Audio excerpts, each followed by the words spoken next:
아버지, 죄송해요. 서준 씨가 이번 여행은 진짜 가족들끼리만 갔으면 좋겠다고 하네요. 아버지는 이번에 같이 못 가실 것 같아요. 출발을 불과 6시간 앞두고 딸 지혜에게서 도착한 문자 메시지였다.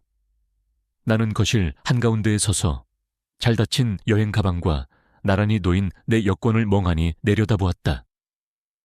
방금 전까지만 해도 지중해의 푸른 바다와 고대 유적지를 여행할 생각에 소년처럼 들떠있던 내 심장이 바닥 모를 곳으로 차갑게 가라앉고 있었다. 진짜 가족. 그 두 단어가 내 머릿속에서 포탄처럼 터졌다. 그렇다면 나는 무엇인가? 평생을 딸 하나만을 위해 살아온 나는 진짜 가족이 아니란 말인가? 나는 휴대전화를 쥔 손이 떨리는 것을 느끼며 소파에 주저앉았다. 지난 수십 년의 세월이 이 짧은 문자 한 통에 아무것도 아닌 것이 되어버렸다. 어떻게 이 지경까지 오게 된 것일까? 나는 윤태수다. 사람들은 나를 윤 사장이라 부른다. 평생을 물류와 함께 살아온, 이제는 은퇴한 늙은 사업가다. 나의 인생은 인천항의 컨테이너 박스와 같았다. 겉보기에는 투박하고 거칠었지만 그 안에는 대한민국 산업화 시대의 땀과 열정, 그리고 가족을 향한 나의 묵직한 사랑을 가득 채워왔다. 나는 전쟁 직후 가난한 부두 노동자의 아들로 태어났다. 내가 기억하는 어린 시절은 언제나 배고픔과 바다의 짠내로 가득했다. 내가 가질 수 있었던 유일한 장난감은 항구에 널린 나무 상자 조각과 밧줄 토막이 전부였다. 나는 그때 결심했다. 내 자식만큼은 절대로 나처럼 살게 하지 않겠다고. 나는 20살 때부터 트럭 운전대를 잡았다. 밤낮을 가리지 않고 전국을 누볐다. 그렇게 모은 돈으로 작은 용달차 한 대를 샀고, 그것이 내 물류 제국의 시작이었다. 나의 무기는 성실함과 신용이었다. 나는 단 한 번도 약속된 시간을 어기지 않았고 고객의 화물을 내 몸처럼 아꼈다. 나의 작은 회사는 눈덩이처럼 불어났고 40년 후 내가 은퇴할 때쯤에는 수백 대의 트럭과 거대한 창고를 거느린 인천을 대표하는 중견 물류 기업이 되어 있었다. 내게는 아내가 있었다. 그녀는 나의 성공 신화의 유일한 동반자이자 내 삶의 모든 것이었다. 그녀는 내가 사업 때문에 집을 비울 때마다 홀로 딸 지혜를 키우며 묵묵히 내 옆을 지켜주었다. 하지만 그녀는 10년 전 지병으로 내 곁을 너무 일찍 떠나버렸다. 아내가 떠난 후 나의 세상에는 오직 딸 지혜만이 남았다. 나는 나의 모든 사랑과 불을 유일한 혈육인 딸에게 쏟아부었다. 나는 지혜가 내가 겪었던 고생을 조금도 겪지 않기를 바랐다. 최고의 교육을 시켰고 그녀가 원하는 것이라면 무엇이든 사주었다. 그녀가 결혼할 때에는 나는 내 평생의 자부심이 담긴 이 인천항이 내려다보이는 송도의 최고급 아파트를 선물했다. 나는 나의 맹목적인 사랑이 딸을 조금씩 다른 사람으로 만들고 있다는 것을 깨닫지 못했다. 지혜는 언제부턴가 자신의 아버지인 나를 조금씩 부끄러워하기 시작했다. 그녀는 자신의 화려한 친구들에게 나를 작은 무역업을 하시는 분이라고 소개했다. 평생을 땀과 기름때 묻은 작업복을 입고 살아온 아버지가 그녀의 세련된 세계와는 어울리지 않는다고 생각했을 터였다. 사위인 박서준이라는 녀석을 만난 후 그런 경향은 더욱 심해졌다. 번지르르한 외모와 말솜씨를 가진 그 녀석은 단 한 번도 내 회사에 관심을 보인 적이 없었다. 그는 그저 내가 가진 부푸의 달콤한 과실만을 탐할 뿐이었다. 이번 지중해 크루즈 여행도 내가 먼저 제안한 것이었다. 은퇴 기념으로, 그리고 그동안 가족에게 소홀했던 것을 미안해하는 마음에서 나는 큰맘 먹고 그들을 위한 최고의 여행을 계획했다. 나는 내 평생의 물류 노하우를 총동원하여 가장 효율적인 동선과 최고의 숙소, 가장 맛있는 레스토랑을 예약했다. 그것은 내 딸과 사위를 위한 나의 마지막 대규모 사랑의 운송 프로젝트였다. 나는 그들에게 여행 티켓과 일정을 건네주었던 나를 기억한다. 지혜는 기뻐했지만 그 기쁨 속에는 어딘가 부자연스러운 그림자가 있었다. 사위 녀석은 고맙다는 말은 했지만 그 눈빛은 차갑고 무심했다. 나는 그 모든 미세한 신호들을 그저 새로운 가족이 되어가는 과정의 어색함이라고 그렇게 애써 믿고 싶었다. 하지만 지금 내 손에 들린 이 차가운 문자 메시지가 모든 것을 말해주고 있었다. 그들은 처음부터 나를 그들의 가족 여행에 포함시킬 생각이 없었던 것이다. 그들은 단지 나의 돈이 필요했을 뿐이다. 나는 소파에 앉은 채 텅 빈 거실을 둘러보았다. 벽에는 지혜의 성장 과정이 담긴 사진들이 걸려 있었다. 유치원 졸업식 사진, 초등학교 입학식 사진, 그리고 대학 졸업식 사진까지. 사진 속에서 아이는 언제나 나를 보며 환하게 웃고 있었다. 저 순수했던 아이가 대체 언제부터 나를 진짜 가족이 아니라고 생각하는 저토록 냉정한 어른이 되어버린 것일까? 분노가 치밀어 올랐다. 하지만 그 분노보다 더 큰 깊은 슬픔이 내 심장을 짓눌렀다. 나는 실패한 아버지였다.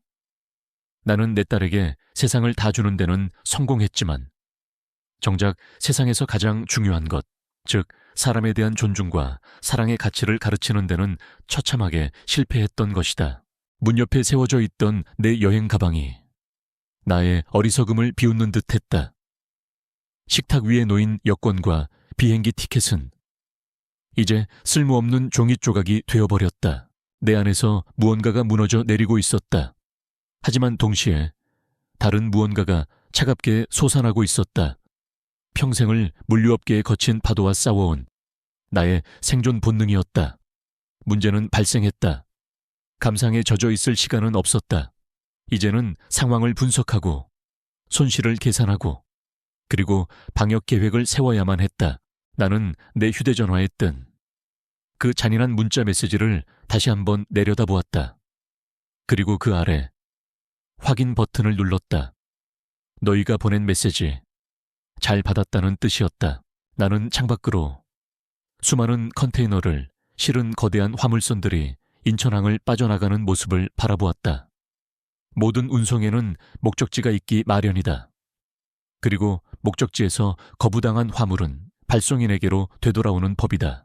나는 내 딸과 사위에게 그들이 거부한 사랑이라는 화물이 어떤 방식으로 그들에게 되돌아가는지를 똑똑히 가르쳐줄 생각이었다. 나의 조용한 방역은 그렇게 시작되고 있었다.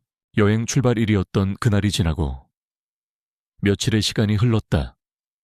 나는 항공권을 취소했고 꼼꼼하게 쌌던 여행 가방은 다시 옷장 깊숙한 곳으로 들어갔다.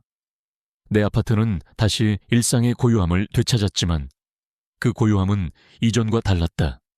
그것은 평온함이 아닌 배신이 남긴 상처의 텅 빈 정막이었다. 나는 애써 아무렇지 않은 척 평소의 생활로 돌아가려 노력했다. 아침이면 산책을 했고 오후에는 책을 읽었다. 하지만 그 어떤 것도 마음에 들어오지 않았다. 책의 글자들은 눈앞에서 흩어졌고 산책길의 풍경은 흑백처럼 무채색으로 보였다. 내 머릿속은 온통 진짜 가족이라는 그 잔인한 단어로 가득 차 있었다. 나는 딸에게 그리고 사위에게 다시 연락하지 않았다. 그들은 나를 그들의 세계에서 지워버렸고 나 또한 그들을 내 세상에서 밀어내야만 했다. 하지만 마음 한구석에서는 어쩌면 이것이 무슨 오해일지도 모른다는 혹은 젊은 날의 철없는 실수일지도 모른다는 어리석은 희망이 남아있었다. 그 희망이 완전히 박살난 것은 그로부터 사흘이 지난 저녁이었다. 나는 홀로 저녁 식사를 마치고 거실 소파에 멍하니 앉아 있었다. 텔레비전에서는 시끄러운 예능 프로그램이 흘러나오고 있었지만 나는 아무것도 보고 있지 않았다. 무료함을 달래기 위해 나는 습관처럼 휴대전화를 들어 소셜미디어 앱을 열었다. 옛 동료들의 소식이나 동창들의 손주 사진을 구경하는 것이 나의 소소한 낙이었다. 그리고 바로 그때 나는 그것을 보고야 말았다. 내 딸 지혜가 몇 시간 전에 올린 밝고 화사한 사진 한 장. 내 심장이 쿵 하고 내려앉았다. 사진의 배경은 내가 예약했던 바로 그 지중해 크루즈선의 갑판이었다. 그리고 그 뒤로는 눈부신 햇살을 받아 보석처럼 빛나는 그리스 산토리니의 파란 지붕들이 펼쳐져 있었다. 사진 속에는 4명의 사람이 있었다. 내 딸 지혜는 값비싼 여름 원피스를 입고 세상에서 가장 행복한 미소를 짓고 있었다. 그 옆에는 사위 서준이가 만족스러운 표정으로 딸의 어깨를 감싸고 있었다. 그리고 그들의 양옆에는 낯선 중년 부부가 마치 진짜 부모처럼 다정한 모습으로 함께 서 있었다. 바로 내 사위의 부모님이었다. 나는 떨리는 손가락으로 사진 아래에 적힌 문구를 읽었다. 진짜 가족과 함께하는 최고의 휴가, 하치웰 가족여행, 지중해 크루즈, 하치카치 산토리니. 진짜 가족. 내 딸은 나를 버리고 간 그 자리에 자신의 시부모를 데려갔던 것이다. 그리고 나를 제외한 그들만의 사진을 찍어 온 세상에 이것이 나의 진짜 가족이라고 자랑하고 있었다. 이것은 단순한 배제가 아니었다. 이것은 공개적인 선언이자 내 대한 완전한 부고, 후가오였다. 나는 숨을 쉴 수가 없었다. 배신감에 온몸이 떨려왔다. 이것은 오해가 아니었다. 철없는 실수도 아니었다. 이것은 처음부터 아주 치밀하게 계획된 기만이었다. 그들은 처음부터 나를 버리고 나의 돈으로 자신들의 진짜 가족 여행을 즐길 생각이었던 것이다. 나는 나도 모르게 사위에 그리고 사돈 부부의 소셜 미디어까지 찾아 들어갔다. 그곳에는 더 많은 사진들이 있었다. 아테네의 고대 신전 앞에서 찍은 가족 사진, 크루즈 선상의 레스토랑에서 샴페인 잔을 부딪히며 찍은 사진. 그들은 모두 내가 없는 곳에서 내가 지불한 돈으로 완벽한 행복을 연기하고 있었다. 바로 그때였다. 내가 딸이 새로 산 명품 핸드백을 들고 있는 사진을 보고 있을 때 내 휴대전화가 핑 하는 소리와 함께 울렸다. 신용카드 회사에서 보낸 해외 승인 알림 문자였다. 카비카드 해외 승인 윤지혜님. 요 200,000원. 샤넬 부티크 아텐스. 나는 내 눈을 의심했다. 잠시 후 또 다른 문자가 도착했다. KB카드 해외 승인 윤지혜님. 3810 1,000원. GUCCI 아텐스. 문자는 계속해서 날아왔다. 명품 시계, 고급 레스토랑, 면세점 쇼핑. 내 딸은 나를 가족이 아니라며 버려놓고 내가 혹시 모를 비상사태를 위해 쥐어준 내 카드로 그리스에서 쇼핑을 즐기고 있었던 것이다. 그 순간 내 머릿속에 마지막 이성의 끈이 끊어졌다. 슬픔과 실망은 사라지고 그 자리를 펄펄 끓는 용암과도 같은, 그러나 얼음처럼 차가운 분노가 채웠다. 나는 평생을 통해 이렇게까지 인간이라는 존재에 대한 깊은 혐오와 분노를 느껴본 적이 없었다. 나는 자리에서 벌떡 일어났다. 그리고 서재로 향했다. 나는 더 이상 상처 입은 아버지가 아니었다. 나는 내 것을 되찾고 배신자를 심판해야 하는 냉정한 사업가, 윤태수 사장이었다. 나는 서재의 육중한 금고를 열었다. 그리고 그 안에서 서류철 하나를 꺼내 들었다. 그것은 몇 년 전 딸 지혜가 결혼할 때 내가 사주었던 송도의 그 고급 아파트의 부동산 등기부 등본이었다. 나는 서류의 맨 위, 소유자란에 적힌 내 이름을 아주 천천히 그리고 힘주어 손가락으로 쓸어보았다. 소유자 윤태수. 아직 그 집은 법적으로 나의 소유였다. 나는 등기부 등본을 든 채 다시 휴대전화 화면을 보았다. 화면 속에서는 나의 돈으로 행복을 산 진짜 가족들이 여전히 환하게 웃고 있었다. 내 입가에 나도 모르는 사이에 그림하고 단호한 미소가 떠올랐다. 그래, 너희는 너희의 진짜 가족과 행복한 여행을 즐기거라. 나는 내가 평생을 해온 방식대로 너희가 돌아왔을 때 받을 화물을 준비해야겠다. 나의 방역계획, 나의 마지막 물류 운송 프로젝트가 그렇게 시작되고 있었다. 다음 날 아침 나는 잠에서 깨어나지 않았다.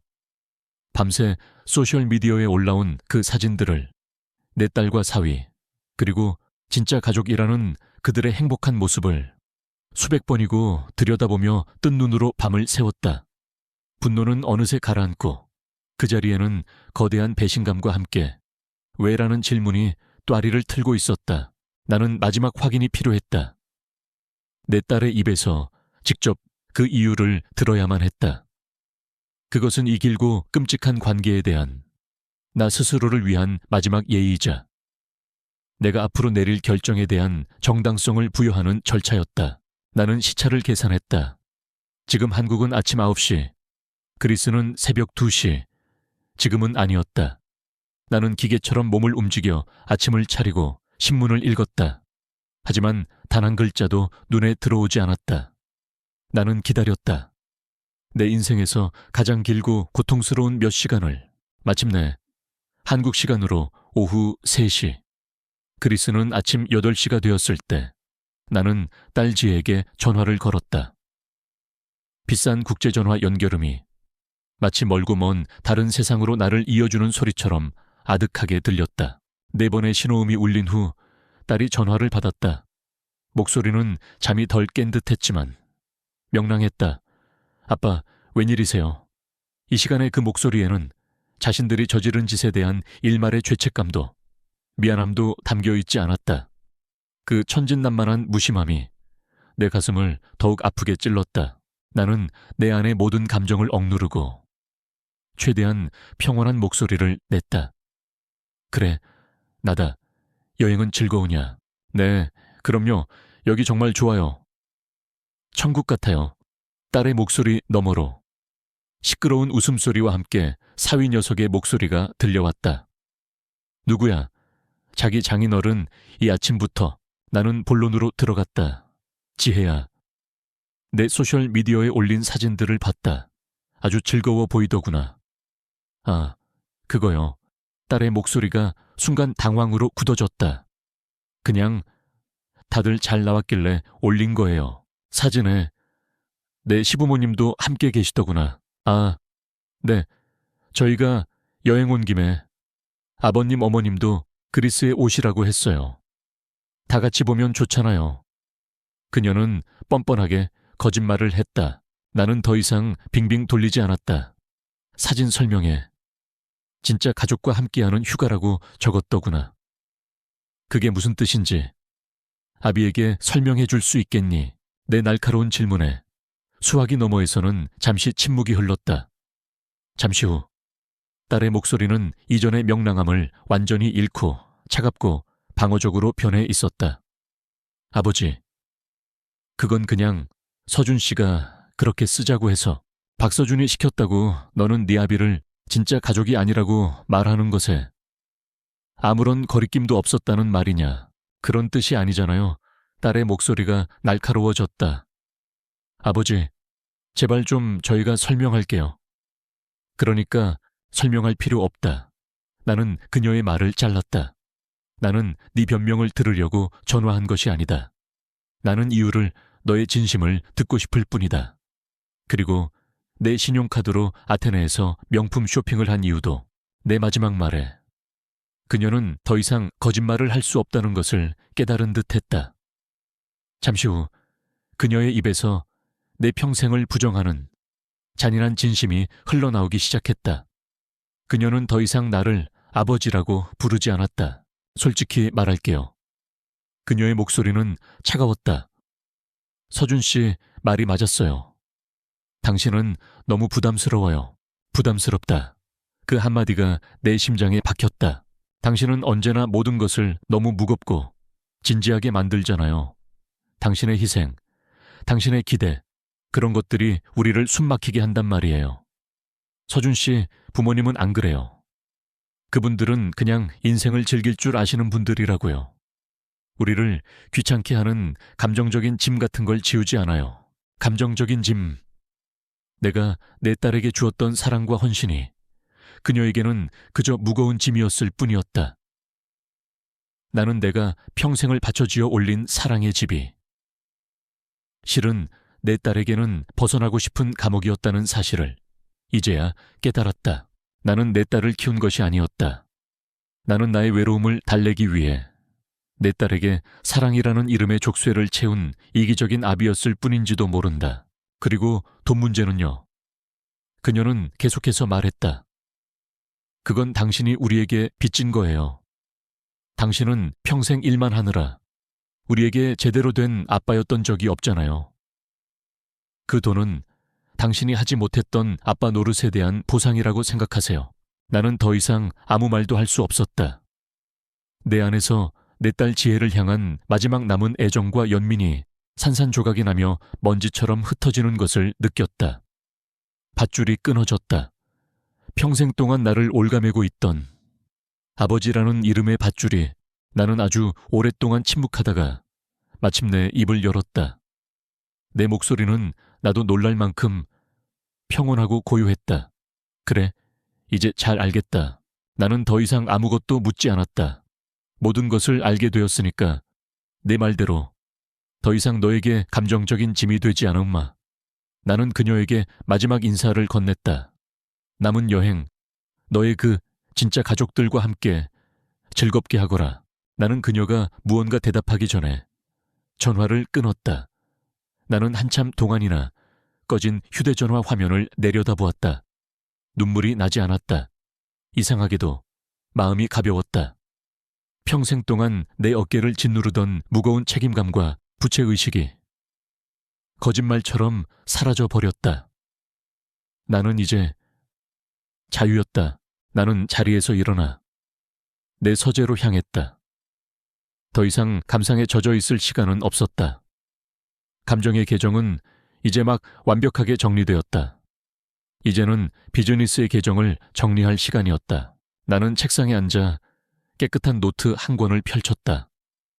그리고 맨 윗줄에 나의 새로운 프로젝트의 제목을 적었다. 송도 아파트 자산 정리 및 화물 운송 계획. 아버지는 죽었다. 이제 냉정한 물류회사의 윤 사장이 그의 마지막이자 가장 완벽한 운송 프로젝트를 시작할 시간이었다. 딸과의 마지막 통화가 끝난 후 내 안의 모든 감정의 동요가 멈추었다. 슬픔도 분노도 미련도 없었다. 오직 내가 평생을 해온 일, 즉 복잡한 문제를 해결하고 주어진 과업을 완수해야 한다는 차가운 사명감만이 남았다. 나는 더 이상 상처 입은 아버지가 아니었다. 나는 나의 마지막 프로젝트를 지휘하는 태수물류의 윤태수 사장이었다. 다음 날 아침 나는 내 서재 금고에서 낡은 서류철 하나를 꺼냈다. 몇 년 전 딸 부부에게 송도의 아파트를 사주었을 때의 부동산 관련 서류들이었다. 나는 등기부등본을 펼쳐 소유자란에 적힌 내 이름 석자를 확인했다. 법적으로 그 집은 여전히 나의 소유였다. 나는 사기를 치거나 도둑질을 하려는 것이 아니었다. 나는 단지 내 소유의 재산을 회수하려는 것뿐이었다. 이것이 나의 모든 행동의 법적 기반이자 대의 명분이었다. 나는 전화기를 들고 내 인생에서 가장 신뢰하는 사람에게 전화를 걸었다. 그는 내가 은퇴하면서 내 회사 태수물류의 사장 자리를 물려준 나의 후계자이자 아들 같았던 이정훈 사장이었다. 회장님 웬일이십니까? 별일 없으시죠? 수화기 너머로 들려오는 이 사장의 목소리에는 내 대한 변함없는 존경과 염려가 담겨 있었다. 이 사장, 나일세, 자네에게 개인적인 부탁을 할 일이 생겼네. 아주 민감하고 보안이 중요한 물류 작전이네. 나는 자초지종을 길게 설명하지 않았다. 그저 내가 해야 할 일에 대해 업무를 지시하듯 간결하고 정확하게 말했다. 송도에 있는 내 명의의 아파트를 하나 비워야 하네. 내일 당장 그 안에 있는 모든 물건을 단 하나도 빠짐없이 완벽하게 포장해서 옮겨야 하네. 자네 회사 최고의 팀으로 국제이사팀이나 미술품 운송을 담당하는 특수사업부 팀으로 꾸려주게. 절대 실수가 있어서는 안 되는 일이야. 이 사장은 내 말의 무게를 즉시 알아차렸다. 그는 내 개인적인 사정에 대해 묻지 않았다. 그것이 내 대한 그의 신뢰 방식이었다. 알겠습니다. 회장님, 염려 마십시오. 제가 직접 최고의 팀을 꾸려 내일 아침 회장님 댁으로 보내겠습니다. 회장님의 지시라면 저희는 전쟁이라도 치를 수 있습니다. 몇 시간 후 한 남자가 내 아파트를 찾아왔다. 태수물류의 특수사업부 팀장이었다. 그는 20년 넘게 나와 함께 일하며 수많은 까다로운 운송 프로젝트를 성공시킨 베테랑이었다. 그는 내 앞에 서서 마치 군인처럼 각 잡힌 자세로 보고했다. 회장님, 명 받았습니다. 내일 작전에 투입될 인원과 장비는 모두 준비되었습니다. 나는 그를 식탁에 앉히고 내가 미리 준비해둔 송도 아파트의 평면도를 펼쳤다. 나는 그에게 단순한 이사 지시가 아닌 군사작전 브리핑을 하듯 지시를 내렸다. 작전 목표는 자산 회수 및 재배치다. 대상 자산은 송도 아파트 내의 모든 동산, 동찬이다. 팀원들은 내일 오전 9시 정각에 목표 지점에 진입한다. 내가 현관 비밀번호를 알려줄 것이니 소음 없이 조용히 들어가야 한다. 나는 그에게 세부적인 지침을 내렸다. 거실의 이탈리아제 소파와 디자이너 가구들은 흠집 하나 나지 않도록 특수 제작된 나무 상자에 담아 포장한다. 침실의 모든 의류는 구겨지지 않도록 의류 전용 박스를 사용한다. 주방의 모든 그릇과 크리스털 잔은 개별 포장을 원칙으로 한다. 그리고 나는 가장 중요한 지시를 내렸다. 모든 작업 과정은 비디오로 녹화하고 포장 전 모든 물품의 사진을 찍어 기록으로 남겨야 한다. 그리고 상세한 물품 목록, 인벤토리 리스트를 작성하여 작업 종료 후 팀장의 서명을 받아 내게 보고하도록. 이 작전은 법적으로 한치의 오차도 없이 완벽해야만 한다. 팀장은 내 눈을 보며 이 작전의 진짜 의미를 이해한 듯 했다. 그의 얼굴에는 비장함이 감돌았다. 알겠습니다, 회장님. 완벽하게 수행하겠습니다. 브리핑이 끝나고 나는 그에게 마지막 목적지를 알려주었다. 모든 짐은 우리 회사 제3물류 창고에 A7 구역으로 옮겨 보관하도록. 당분간 그곳이 그 물건들의 새로운 집이 될 걸세. 그날 밤 나는 잠을 이루지 못했다. 하지만 그것은 불안 때문이 아니었다. 그것은 내일 벌어질 일을 생각하니 내 안의 피가 차갑게 끓어오르는 것을 느꼈기 때문이다.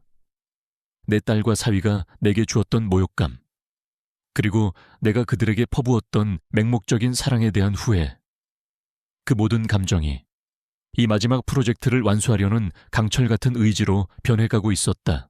나는 내가 그들에게 사주었던 그 모든 값비싼 물건들을 떠올렸다. 집들이 선물로 사준 소파, 결혼기념일 선물이었던 식탁, 그 모든 물건들은 나의 사랑의 증표였다. 하지만 그들은 나의 사랑을 그저 당연한 권리로 여겼다. 내일 나는 그들의 안락한 삶의 기반을, 그들의 허영의 제국을 내 손으로 직접 해체할 것이다. 물건 하나하나를 포장하고 목록을 작성하고 상자에 담는 그 행위는 나의 실패한 사랑에 대한 길고 고통스러운 장례 절차가 될 터였다. 나는 창밖의 인천항을 바라보았다. 거대한 크레인들이 쉴 새 없이 컨테이너를 옮기고 있었다. 세상의 모든 물건은 정해진 목적지를 향해 움직인다. 그리고 내일 나는 내 아들 내외의 삶 전체를 하나의 거대한 화물로 만들어 새로운 목적지로 보낼 생각이었다. 그 목적지는 정이었다. 다음 날 아침 나는 내 옛 회사 태수물류의 로고가 선명하게 박힌 작업복을 입고 송도의 아파트로 향했다. 오늘은 내가 직접 지휘하는 마지막 운송 프로젝트가 시작되는 날이었다. 약속된 시간인 오전 9시 정각. 아파트 앞에 태수물류 특수사업부라고 적힌 거대한 트럭 한 대와 탑차가 도착했다. 트럭에서 내린 것은 10여 명의 베테랑 직원들과 어제 나를 찾아왔던 바로 그 팀장이었다. 그들은 군인처럼 일사불란하게 움직여 아파트 복도와 엘리베이터에 보호용 덮개를 설치하기 시작했다. 나는 내 비밀번호를 누르고 아파트 현관문을 열었다. 나와 팀장, 그리고 직원들이 조용히 집 안으로 들어섰다. 집 안은 죽은 듯이 고요했다. 아마도 내 딸과 사위는 지금쯤 지중해의 어느 아름다운 섬에서 자신들의 안락한 보금자리가 해체되고 있다는 사실은 꿈에도 모른 채 내 돈으로 산 칵테일을 마시고 있으리라. 회장님, 작전 계획대로 진행하겠습니다. 팀장의 말에 나는 고개를 끄덕였다. 자산 회수 및 재배치 작전은 그렇게 소리 없이 시작되었다. 직원들은 한치의 오차도 없는 전문가들이었다. 그들은 거실에 값비싼 이탈리아제 가죽 소파를 흠집 하나 나지 않도록 두꺼운 담요와 비닐로 감쌌다.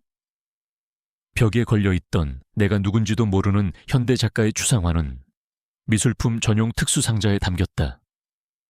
그들이 그토록 자랑스러워하던 80인치짜리 텔레비전은 원래의 포장 박스에 그대로 다시 들어갔다. 나는 그 모든 과정을 마치 처음부터 내 것이 아니었던 물건들을 바라보듯 무심한 표정으로 지켜보았다. 저 소파는 내가 그들의 결혼 2주년 선물로 사준 것이었다. 저 그림은 며느리 서연이가 집안의 격을 높여야 한다며 내 카드로 긁었던 것이었다. 나의 모든 애정과 헌신의 증표들이 이제는 차가운 화물이 되어 원래의 자리에서 분리되고 있었다. 작업은 방 하나하나 체계적으로 진행되었다. 주방에서는 그들이 단 한 번도 제대로 사용한 적 없는 최고급 독일제 식기 세트가 하나씩 개별 포장되어 상자에 담겼다. 나는 그릇들을 보며 언젠가 이 식탁에 온 가족이 둘러앉아 함께 저녁을 먹는 날을 꿈꾸었던 나의 어리석었던 시절을 떠올렸다. 그 꿈은 한 번도 이루어지지 않았다. 그리고 마침내 우리는 내 딸 지혜의 방, 아니 그녀의 허영심이 가득 찬 신전 셴디안이라고 할 수 있는 드레스룸에 들어섰다. 방 안에는 발 디딜 틈도 없이 수백 개의 명품 핸드백과 구두, 그리고 태그도 떼지 않은 새 옷들이 가득 차 있었다. 샤넬, 에르메스, 구찌, 내가 평생을 벌어 이룩한 돈이 바로 이 방 안에서 썩어가고 있었다. 직원들은 묵묵히 그 화려한 물건들을 규격화된 골판지 상자에 담기 시작했다. 수천만 원짜리 버킨백도, 수백만 원짜리 마놀로 블라닉 구두도 그들에게는 그저 품목번호 D7 핸드백, 품목번호 D12이 여성 구두일 뿐이었다. 화려했던 모든 것들이 평범하고 익명적인 상자 속으로 사라져갔다. 나는 화장대 위에 놓인 작은 액자 하나를 발견했다. 나와 어렸을 적의 지혜가 함께 찍은 사진이었다. 유치원 재롱잔치 날 꽃다발을 든 아이를 내가 목마 태우고 있는 사진. 사진 속에서 아이는 세상에서 가장 행복한 미소를 짓고 있었다. 나는 그 액자를 집어들었다. 그리고 사진 속의 내 딸에게 마음속으로 작별 인사를 했다. 이 아이는 이제 더 이상 세상에 없단다. 나는 사진만 빼내어 내 주머니에 넣었다. 그리고 텅 빈 액자는 다른 잡동사니들과 함께 상자 안에 던져 넣으라고 지시했다. 오후가 되자 80평짜리 넓은 아파트는 텅 비어버렸다. 모든 가구와 물건들이 빠져나간 공간은 낯설고 공허하게 울렸다. 바닥에는 직원들이 미처 치우지 못한 먼지와 우리 가족의 부서진 시간의 잔하에만이 남아있었다. 팀장이 태블릿 PC를 들고 와 내게 보고했다. 회장님, 총 U257개의 박스 포장 완료되었습니다. 물품 목록과 사진 기록 모두 데이터베이스에 저장했습니다. 서명해 주십시오. 나는 자산 회수 확인란에 내 이름을 정자로 서명했다. 작전 완료되었습니다. 회장님, 나는 마지막으로 텅 빈 아파트의 방들을 하나씩 둘러보았다. 더 이상 나의 실망과 슬픔의 기억이 묻어있는 공간이 아니었다. 이곳은 이제 새로운 주인을 기다리는 깨끗하고 텅 빈 부동산 상품일 뿐이었다. 나의 마음속에서 마지막 남은 미련의 먼지까지도 깨끗이 털어내는 기분이었다. 나는 아파트 창문으로 지상에서 대기하고 있던 거대한 40피트짜리 컨테이너를 내려다보았다. 직원들이 마지막 상자를 컨테이너에 싣고 있었다. 내 딸과 사위의 삶 전체가 저 차가운 철제 상자 안으로 들어가고 있었다. 팀장이 컨테이너의 육중한 문을 닫고 견고한 봉인 시엘을 채웠다. 철컥 하고 잠기는 소리는 한 시대의 종말을 알리는 소리처럼 들렸다. 컨테이너를 실은 거대한 트럭이 천천히 아파트 단지를 빠져나갔다. 나는 텅 빈 아파트에 홀로 서서 그 트럭이 완전히 시야에서 사라질 때까지 지켜보았다. 나는 주머니에서 아까 챙겼던 어린 시절의 딸과 함께 찍은 작은 사진을 꺼내보았다. 나는 방금 내 딸의 삶을 통째로 포장해서 다른 곳으로 보내버렸다. 어쩌면 그렇게 함으로써 나는 사진 속에 이 순수했던 아이의 기억만이라도 지켜내고 싶었던 것인지도 모른다. 나는 휴대전화를 꺼냈다.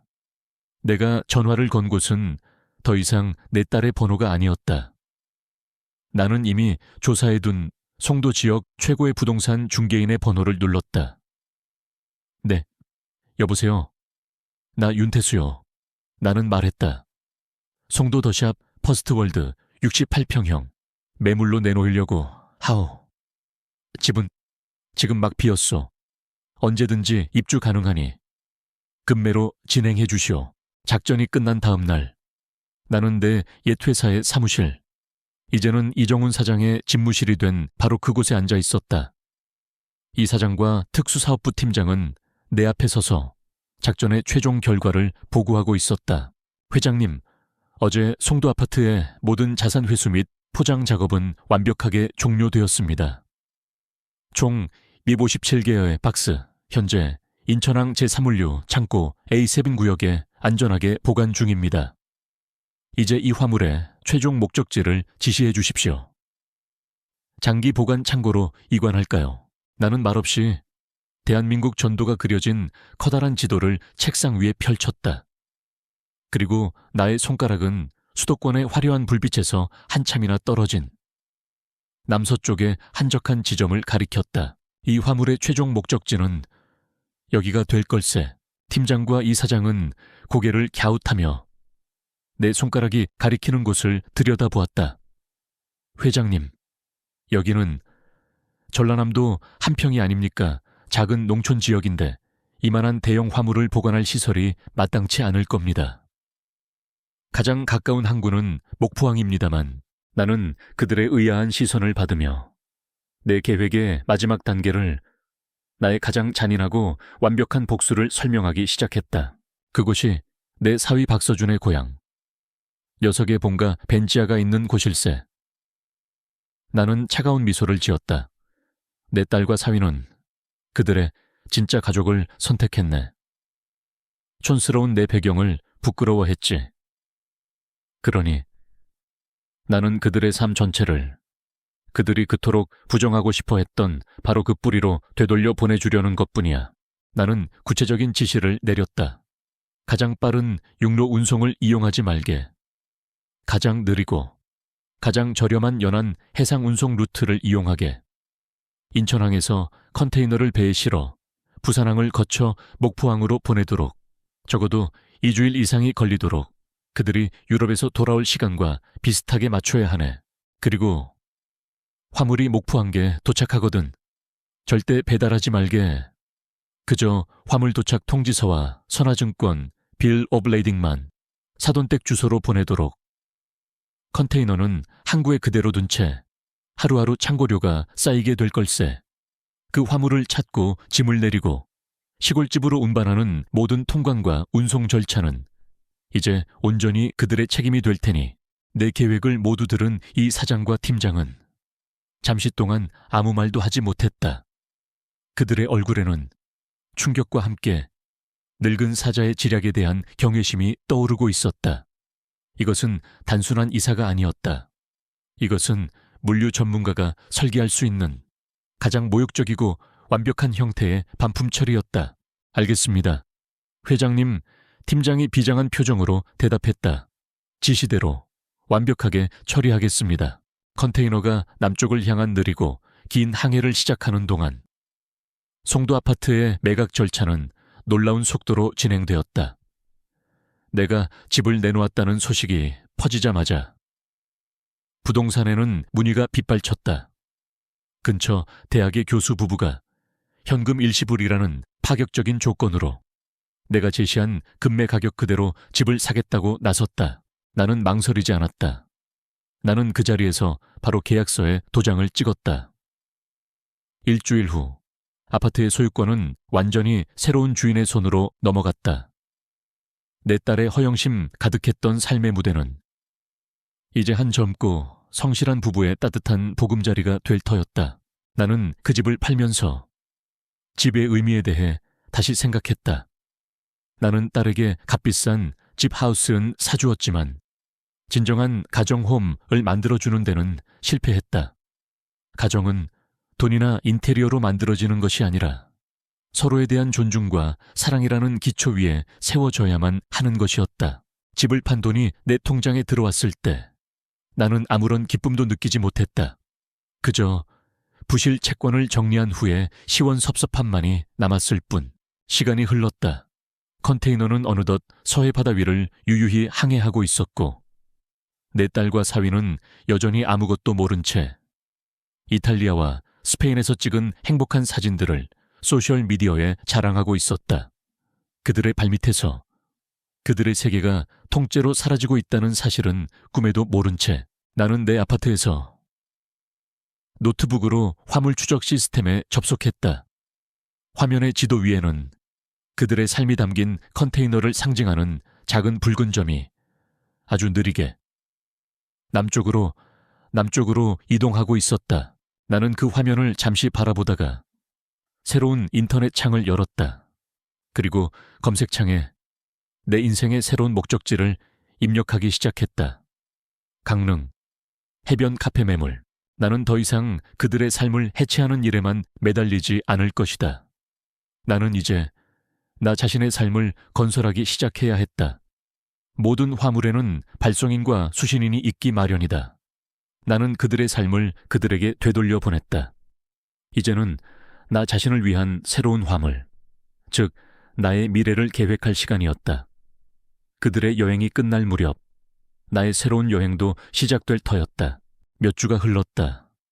그 사이 송도의 아파트는 새로운 주인을 만났고 내 딸과 사위의 삶이 담긴 컨테이너는 목포항에 도착했다. 나는 항만 사무소로부터 도착 통지서가 사돈댁으로 발송되었다는 연락을 받았다. 나의 모든 물류 작전은 계획대로 완벽하게 끝이 났다. 이제 남은 것은 주인공들이 무대 위로 등장하는 것뿐이었다. 나는 노트북으로 항공편 도착 정보를 확인했다. 로마에서 출발한 대한항공 KU 1518편. 도착 완료.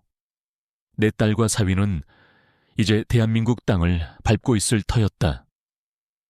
나는 그들이 마주하게 될 현실을 마치 잘 짜인 연극의 마지막 장면을 기다리는 연출가처럼 조용히 기다렸다. 나는 그들의 모습을 머릿속으로 그렸다. 인천국제공항 입국장. 두 사람은 분명 지중해 햇살에 보기 좋게 그을린 얼굴로 값비싼 선글라스를 낀 채 나타났을 것이다. 그들의 손에는 내가 긁어준 신용카드로 산 명품 쇼핑백들이 가득 들려 있었을 테고 그들은 자신들의 완벽한 휴가와 성공적인 기만에 만족하며 의기양양하게 공항을 빠져나왔을 것이다. 그리고는 대기하고 있던 리무진 택시를 타고 자신들의 집이라고 믿는 송도의 아파트로 향했겠지. 모든 비극은 가장 행복하고 방심한 순간에 찾아오는 법이다. 나는 그들이 아파트의 화려한 로비에 들어서는 순간을 상상했다. 여행 가방과 쇼핑백들로 잔뜩 멋을 낸 채 지혜는 익숙하게 공동현관의 카드키 리더기에 자신의 카드를 가져다 댔을 것이다. 비빅. 하지만 문은 열리지 않고 붉은 램프와 함께 인증에 실패했습니다. 라는 차가운 기계의 음만 울려 퍼졌을 것이다. 어머, 이게 왜 이래? 지혜는 짜증 섞인 목소리로 투덜거리며 카드를 몇 번이고 다시 가져다 댔을 것이다. 하지만 결과는 마찬가지. 사위 녀석인 서준이가 거만한 태도로 로비의 컨시어지 데스크로 향했을 것이다. 여기 이어보기로 카드키가 작동하지 않는데 확인 좀 해주시죠. 점잖은 유니폼 차림의 컨시어지는 공손하지만 사무적인 말투로 대답했을 것이다. 죄송합니다만 손님 누구신지 여쭤봐도 되겠습니까? 누구냐니요? 우리 여기 사는 사람들이에요. 이도여궁 1호 입주민이라고요. 아마도 지혜가 신경질적으로 대꾸했겠지. 컨시어지는 컴퓨터 화면을 잠시 들여다보더니 더욱 정중하지만 단호한 목소리로 말했을 것이다. 죄송합니다, 손님. 저희 기록에 따르면 이 오요부를 미로는 지난주에 새로운 주인인 김 교수님 부부께서 이사를 오셨습니다. 이전 소유주이셨던 윤태수 회장님께서 모든 매각 절차를 완료하셨습니다. 그 순간 그들의 세상이 무너져 내렸을 것이다. 컨시어지의 말은 그들이 애써 외면해왔던 모든 불안한 신호들, 출발 직전의 문자 메시지, 받지 않던 내 전화, 차가웠던 마지막 통화, 이 모두가 무엇을 의미했는지를 알려주는 사형 선고였을 것이다. 말도 안 돼. 그럴 리가 없어요. 이 집은 우리 집이에요. 우리 아버지가 우리에게 사주신 집이라고요. 아마도 지혜는 그 우아한 로비가 떠나가라 소리를 질렀을 것이다. 그녀의 완벽했던 소셜미디어 속 세상이 차가운 현실 앞에서 산산조각이 나는 순간 서준이는 분노로 얼굴이 불그락푸르락해졌을 테고 그는 아마 컨시어지의 멱살이라도 잡을 기세로 달려들었을지도 모른다. 당신 지금 무슨 소리를 하는 거야? 우리 장인어른이 그럴 리가 없어. 이건 사기야. 하지만 컨시어지는 훈련된 대로 침착하게 대처했을 것이다. 손님, 저는 오직 공식적인 기록에 따라 말씀드릴 뿐입니다. 혹시 분쟁이 있으시다면 이전 소유주이신 윤태수 회장님께 직접 연락하여 해결하셔야 할 것 같습니다. 그들은 자신들의 화려한 여행 가방과 쇼핑백 더미에 둘러싸인 채 웅장하고 아름다운 로비 한가운데에 고립되었을 것이다. 지나가는 다른 입주민들은 그들을 이상한 사람 혹은 사기꾼처럼 쳐다보며 수군거렸을 테고 그들이 그토록 자랑스러워했던 송도 랜드마크 아파트 입주민이라는 타이틀은 이제 그들을 세상에서 가장 비참한 구경거리로 만드는 족쇄가 되어버렸다. 그 완전한 패닉과 굴욕의 순간에 그들이 할 수 있는 일은 단 하나뿐이었을 것이다. 마침내 내 휴대전화가 울리기 시작했다. 화면에는 거의 한 달 만에 보는 딸이라는 이름이 떠 있었다. 나는 그 이름이 화면 위에서 몇 번이고 깜빡이도록 한참 동안 내버려 두었다. 그리고 마침내 나는 아주 천천히 그리고 아주 차분하게 통화 버튼을 눌렀다. 이제 이 길고 긴 운송 프로젝트의 마지막 단계, 즉 화물 인수 확인 절차를 진행할 시간이었다. 여보세요. 나의 목소리는 맑게 갠 인천 앞바다처럼 고요하고 평온했다. 수화기 너머에서는 내 딸 지혜의 거의 비명에 가까운 목소리가 터져 나왔다. 아버지, 이게 대체 무슨 일이에요? 집이 팔렸다니요. 경비 아저씨 말이 사실이에요. 농담이시죠? 제발 그렇다고 말해주세요. 나는 내 아파트 창가에 서서 멀리 보이는 인천항의 풍경을 내려다보며 아주 차분하고 낮은 목소리로 대답했다. 마치 일상적인 업무 보고를 하듯. 농담이 아니다. 지혜야, 나는 내 소유의 부동산을 매각했다. 법적으로 아무런 문제가 없는 거래였다. 우리 집이잖아요. 아버지가 우리한테 사주신... 아니, 나는 딸의 말을 잘랐다. 그 집은 내가 너희에게 살도록 허락해준 나의 집이었다. 그리고 나는 더 이상 그 허락을 연장할 생각이 없어졌다. 수화기 너머에서 딸의 거친 숨소리와 함께 사위 녀석의 분노의 참목소리가 섞여 들려왔다. 장인어른, 바꿔 당장. 그럼 우리는 이제 어디서 살아요? 우리 집은요. 그 안에 있는 우리 물건들은 다 어떡하고요. 딸은 울부짖었다. 나는 기다렸다는 듯 나의 마지막 업무 지시를 내렸다. 내 물건들에 대해서는 걱정할 필요 없다. 내가 내 평생의 전문성을 발휘하여 아주 안전하고 완벽하게 처리해 두었으니. 네, 그게 무슨... 너는 너의 진짜 가족과 함께하고 싶다고 했지. 나는 너의 소원을 들어주기로 했다. 그래서 나는 너의 모든 살림살이를 너의 새로운 가족에게로 보내주었다. 딸은 내 말의 의미를 이해하지 못하는 듯했다. 진짜 가족이라니요. 그게 무슨 말씀이세요? 나는 내 서재 책상 위에 놓인 한 장의 서류를 보며 천천히 그리고 아주 또박또박 설명해 주었다. 너의 모든 소유물, 네가 아끼는 그 이탈리아제 소파부터 샤넬 핸드백까지 총 257개의 박스에 담아 40피트짜리 컨테이너에 실었다. 그리고 그 컨테이너는 해상 운송을 통해 목포항으로 보내졌다. 최종 목적지는 내 시부모님이 살고 계시는 전라남도의 그 시골 마을 주소로 되어 있다.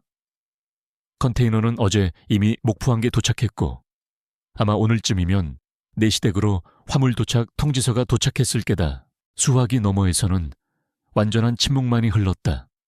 나는 그 침묵 속에서 내 딸과 사위의 세상이 완벽하게 무너져 내리는 소리를 들었다. 나는 내 노트북의 보내기 버튼을 누르며 말을 이었다. 방금 내 이메일로 선화증권 빌 오브 레딩과 컨테이너 추적 번호를 보냈다. 그 서류가 있어야만 항구에서 너희의 짐을 찾을 수 있을 게다. 앞으로 발생할 항구 창고료와 통관세, 그리고 목포항에서 너희 시댁의 농가까지 그 컨테이너를 운반할 모든 내륙 운송비는 물론 너희의 진짜 가족이 부담해야 할 몫이겠지. 너희의 그 화려한 서울 살림살이를 너희 시부모님께서 어떻게 생각하실지 나도 참으로 궁금하구나. 나는 내 할 말을 모두 마쳤다. 너는 나 없는 삶을 원했다. 이제 너는 그 삶을 얻었다. 너는 너의 가족을 선택했다. 이제 그들이 너를 책임질 차례다. 이것이 내가 너에게 보내는 마지막 화물이다. 잘 살아라. 나는 전화기를 내려놓았다. 그리고 곧바로 딸과 사위의 번호를 차단했다. 우리의 인연은 이제 정말로 끝이 났다. 그로부터 한 달 후 나는 강릉의 바닷가 작은 언덕 위에 서 있었다. 내 옆에는 젊은 건축가가 우리가 함께 설계한 건물의 조감도를 펼쳐 보이고 있었다. 사장님 말씀하신 대로 1층 카페는 전면을 통유리로 해서 손님들이 어느 자리에 앉아도 동해 바다가 한눈에 들어오도록 설계했습니다. 2층은 여행객들을 위한 작은 게스트하우스고요. 나는 조감도 속에 작고 아담하지만 세련된 건물의 모습을 보며 만족스러운 미소를 지었다. 좋구먼. 이름은 바다. 그리고로 하지. 나는 송도 아파트를 판 돈으로 이곳 강릉의 작은 땅을 샀다. 그리고 내 평생의 꿈이었던 작은 카페를 짓기 시작했다. 평생을 남의 물건을 실어 나르며 살아왔으니 이제는 나의 남은 인생을 지친 여행자들이 잠시 쉬어갈 수 있는 공간을 만드는데 바치고 싶었다. 저 멀리 수평선 위로 거대한 화물선 한 척이 천천히 지나가고 있었다. 예전의 나였다면 저 배의 종류와 적재량, 그리고 목적지를 계산하고 있었을 것이다. 하지만 지금 내 눈에는 그저 거대한 바다 위를 유영하는 한 점의 평화로운 풍경으로만 보일 뿐이었다. 나는 내 인생의 모든 것을 잃었다고 생각했다. 하지만 나는 비로소 나 자신을 얻었다. 나는 더 이상 누군가의 아버지가 아니었다. 나는 그저 바다를 사랑하고 커피를 사랑하고 그리고 나의 새로운 시작을 사랑하는 자유로운 영혼, 윤태수였다. 나의 유산은 더 이상 실패한 핏줄에게 이어지지 않을 것이다. 나의 진짜 유산은 바로 이 푸른 바다와 내가 앞으로 만들어갈 이 작은 공간, 그리고 이곳을 찾아올 수많은 사람들의 미소 속에 남게 될 것이다. 나는 주머니에서 낡은 사진 한 장을 꺼냈다. 아내와 내가 젊은 시절 경포대 해변에서 찍은 사진이었다. 사진 속 아내는 세상을 다 가진 듯 행복하게 웃고 있었다. 나는 사진 속 아내를 보며 마음속으로 조용히 속삭였다. 여보, 보고 있소. 나 이제 정말로 괜찮소. 그리고 이제야 당신과 함께 진짜 여행을 시작할 수 있을 것 같소. 동해의 상쾌한 바닷바람이 내 얼굴을 부드럽게 스치고 지나갔다. 나는 마침내 내 인생의 진정한 평화를 찾은 것이었다.